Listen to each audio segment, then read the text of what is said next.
Встреча с представителями различных органов и ведомств – это такие традиционные мероприятия, которые мы не обходим стороной и с удовольствием принимаем наших коллег с разных учреждений. Каждый из вас, наверное, задает вопрос, зачем вы опять делаете эту традиционную встречу и будете рассказывать нам информацию, которую вы цитируете из повестки в повестку.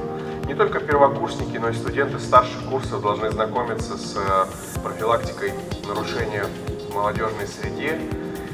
Мне хотелось бы, чтобы вот примерно такой состав, как присутствует в зале, увиделся с представителями администрации, с нашими гостями, когда вам будут вручать дипломы.